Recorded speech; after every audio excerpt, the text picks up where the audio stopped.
¿Cuántos libros tiene la Biblia y en qué se diferencia una Biblia llamada católica de una protestante? Vamos a ver en este vídeo por qué la Biblia católica tiene 46 libros en el Antiguo Testamento.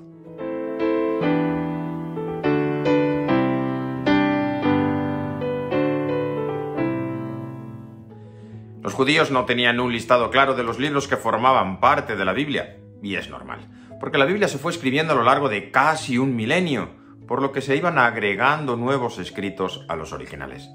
Además, no había libros en aquel tiempo, libros encuadernados como los tenemos hoy, que actualmente es muy fácil saber cuántos libros tiene la Biblia, porque basta abrirla y mirar en el índice para tener un listado completo y el orden en el que aparecen.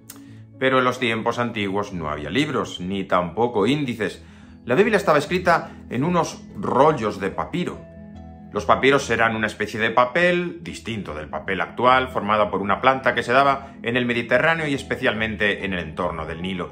Estas plantas se iban prensando, se iban trenzando unas con otras y se formaba algo parecido a lo que hoy llamamos papel. Y estos papeles, de papiros llamados, se pegaban unos a otros hasta formar una larga tira que se enrollaba en torno a dos palos. Dos palos con una especie de mangos en los extremos que permitían ir moviéndolos para buscar un texto completo.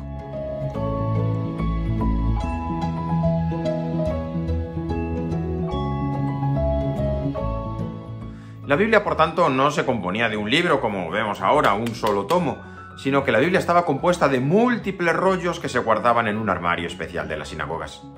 Cuando un libro era muy largo, como el de Samuel, se dividía en dos para facilitar el uso y el manejo de este libro, y por eso tenemos el primer y segundo libro de Samuel o el primer y segundo libro de los Reyes.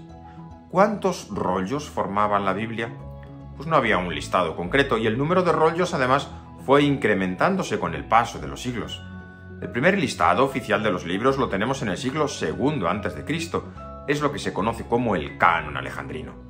En ese momento los judíos se habían extendido por muchísimas zonas del Mediterráneo y la Biblia estaba escrita principalmente en hebreo, pero la mayoría de los judíos ya no hablaban hebreo, sino griego, y el hebreo apenas lo entendían. El hebreo y el arameo seguía hablándose en Palestina, pero había muchos judíos que ya no vivían en Palestina, que con el exilio, con la dispersión, se habían ido acomodando a distintos lugares del Mediterráneo y también por las relaciones comerciales habían buscado nuevos puertos y nuevos lugares en el que vivir. Vivían en una zona amplia del Mediterráneo donde la lengua común era el griego. Los judíos residentes en Alejandría, por ejemplo, al norte de Egipto, los que estaban al sur de Italia, en una zona conocida como la Magna Grecia, los que vivían en la propia Grecia, o también en Antioquía o incluso en la península de Anatolia, en lo que hoy conocemos como Turquía. Judíos que profesaban la fe judía, pero que ya no tenían el hebreo ni el arameo como lengua común, sino el griego. Todos estos judíos que vivían en este entorno habían asumido la lengua y la cultura griega, que era la mayoritaria. Algo así como aquellos que viven lejos de sus países, por ejemplo, en los Estados Unidos y que han ido desde Ecuador, desde República Dominicana, desde México, desde distintos lugares y han llegado a Norteamérica. Ellos mantienen sus rasgos culturales propios, pero los hijos y sobre todo los nietos ya quedan metidos en esa cultura norteamericana, la cultura anglosajona, y hablan mejor el inglés que el español. Aquellos judíos que hablaban griego deseaban tener una Biblia traducida al griego que fuera comprensible para ellos, que fuera fácilmente asumible, que no estuviera en un lenguaje tan distante y tan distinto. Y claro, aquí venía la necesidad de hacer un listado, saber qué libros eran los de la Biblia, porque si hay que hacer una versión de la Biblia en griego, era preciso saber qué libros iban a integrar esta versión griega. No era lo mismo traducir 6 libros que 26 o 46. Y esta traducción al griego es conocida como la Biblia de los 70 o la Septuaginta.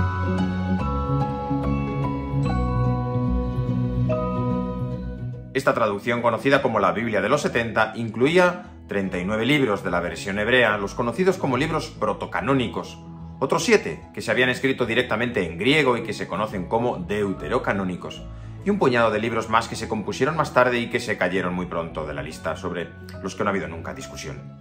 Es decir, que la versión griega de los 70 incluía entre sus rollos los 46 libros que puedes leer en cualquier Biblia católica y algunos más. Pues esta versión de la Biblia en griego, que se concluyó en torno al año 100 a.C., fue asumida en gran parte por la Iglesia, que utiliza como palabra de Dios. ¿Y por qué la Iglesia asumió estos 46 libros?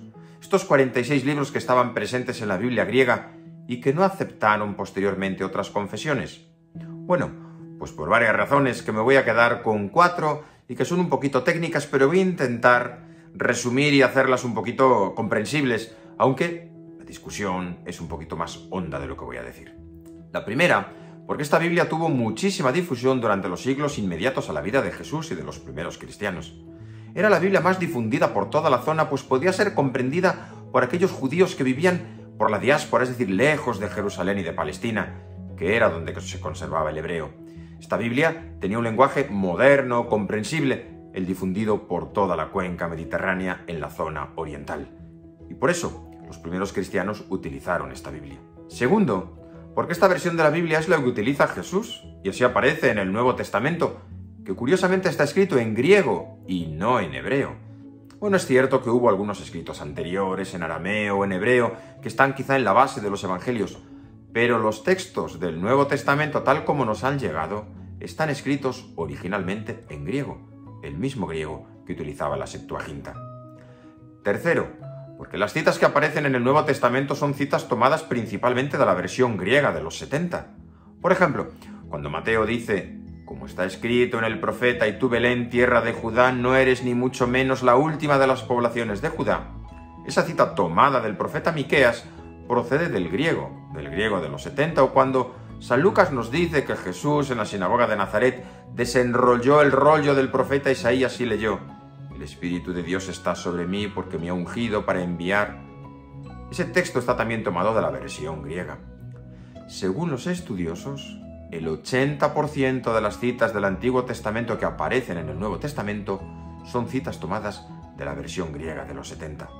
De ahí que este texto tenga realmente una gran importancia, no solo para los primeros cristianos, sino para nosotros. Cuarto, porque algunos textos que aparecen en esta Biblia muestran lo que San Pablo llama la plenitud de los tiempos, es decir, la madurez del pensamiento griego que se presenta en algunos de los textos en griego, compuestos unos siglos antes de Cristo. Esa universalidad del pensamiento griego que está en la base de nuestra cultura, que somos judeocristianos, en la que el pensamiento griego, el derecho romano y la civilización cristiana han marcado gran parte de nuestro pensamiento y de nuestro modo de ser.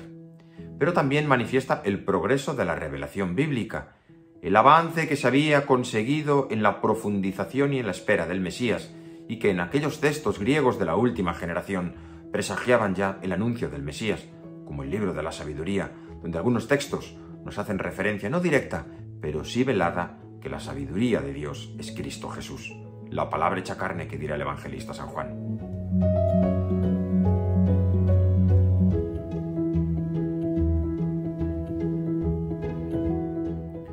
¿Pero qué sucedió después?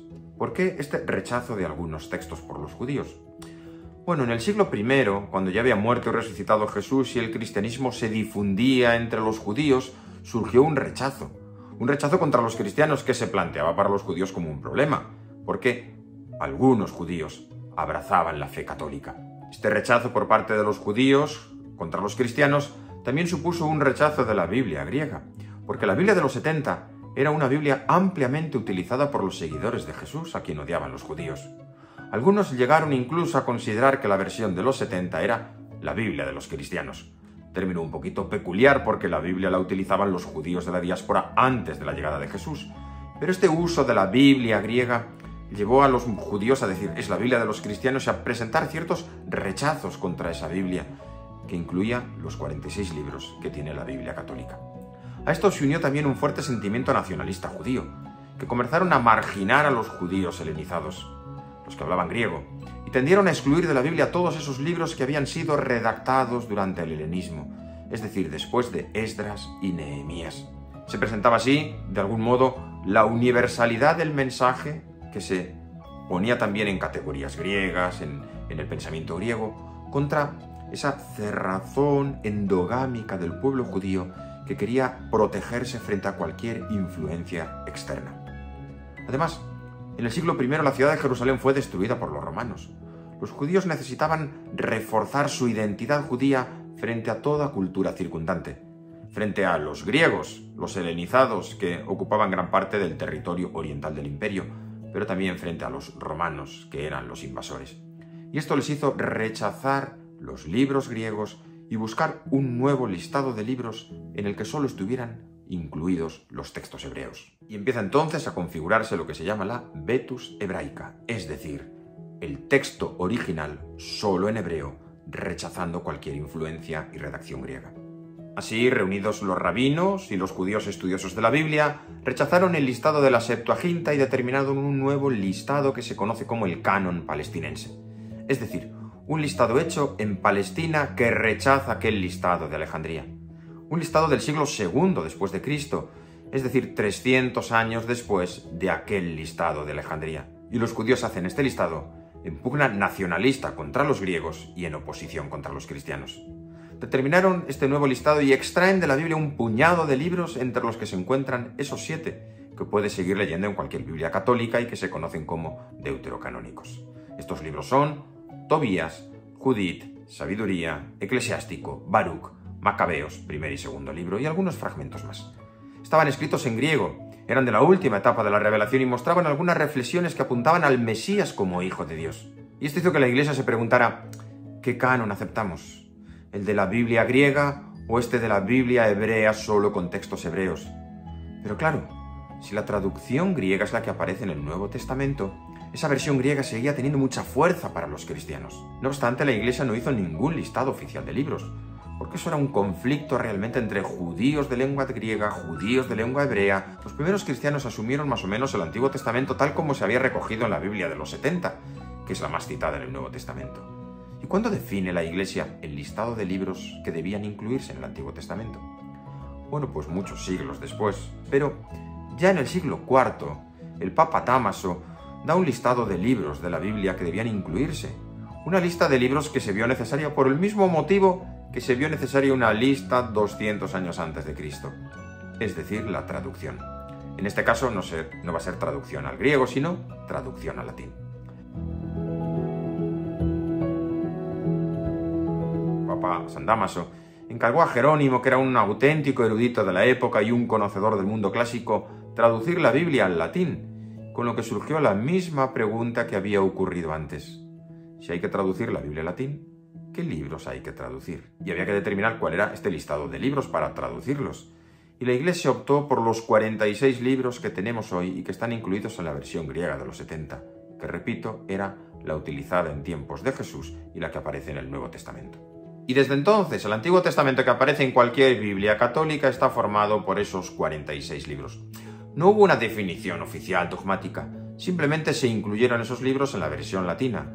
Pero ya en el siglo XVI, cuando hubo algún cuestionamiento, la Iglesia se vio en la obligación de establecer un listado completo para evitar confusiones. Pero este listado era el mismo de aquella Biblia traducida en latín que recogía aquellos textos griegos.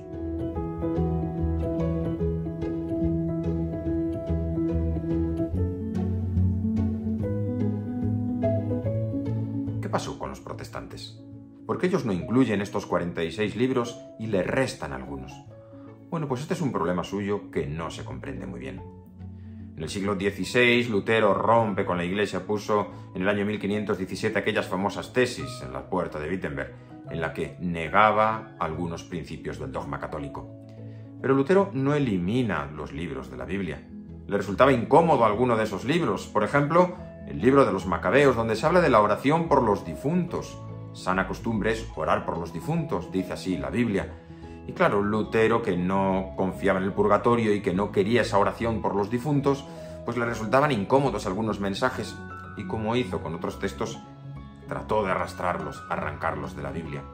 Pero no lo hizo directamente porque, como dice San Pablo en la segunda carta a Timoteo, toda escritura es inspirada por Dios y además útil para enseñar, arguir, corregir. Pues bien, cuando San Pablo escribe esto, dice toda escritura. Y toda escritura en el Nuevo Testamento es quizá la Biblia griega de los 70, porque toda escritura era la Biblia que se utilizaba entonces. A Lutero le cuesta arrancar estos libros. De hecho, la primera Biblia protestante que se tradujo al español, la de Casiodoro de Reina, publicada en 1568 y conocida como la Biblia del oso, por un dibujito muy curioso de su portada en la que aparece un oso encaramado a un árbol tratando de alcanzar un jarro de miel. Aquella Biblia, traducida al español por Casidro de Reina, incluía los 46 libros del Antiguo Testamento. No le quitó ninguno.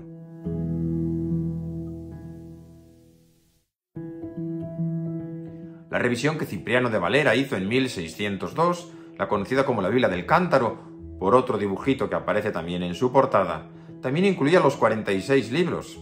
Y por eso, la famosa Biblia protestante Reina Valera ha incluido los mismos libros que la Biblia católica hasta el siglo XIX. También la famosa versión inglesa de la Biblia, la conocida como King James, incluía en su edición original de 1611 los 46 libros que aparecen en todas las Biblias católicas. Solo años después, en tiempos de dura oposición contra los católicos, se eliminaron los libros deuterocanónicos.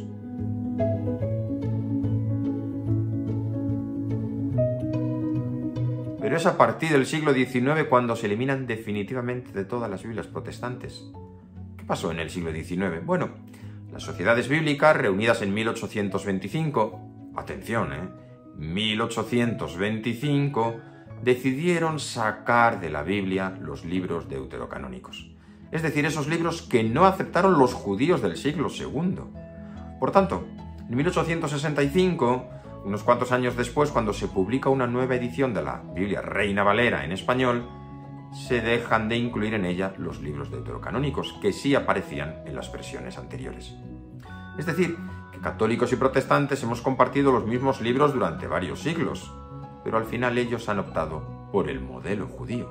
No somos los católicos los que hemos añadido libros a la Biblia, son los protestantes los que le han quitado a partir del siglo XVI, pero especialmente en el siglo XIX, algunos libros que la Iglesia sigue manteniendo, porque la Iglesia quiere mantener ese listado completo en el que se incluyen también los textos griegos, aquellos que estaban en la versión griega de los 70, la que aparece en el Nuevo Testamento y la que fue usada por Jesús. Es un tema complejo, largo y con muchos datos técnicos que espero que te haya servido. ¿Y qué pasa entonces con los libros del Nuevo Testamento que no son los mismos para católicos y protestantes? Bueno, eso ya necesita otra explicación en otro vídeo que intentaremos hacer algún día de estos. Un saludo del Padre Miguel Ángel para todos.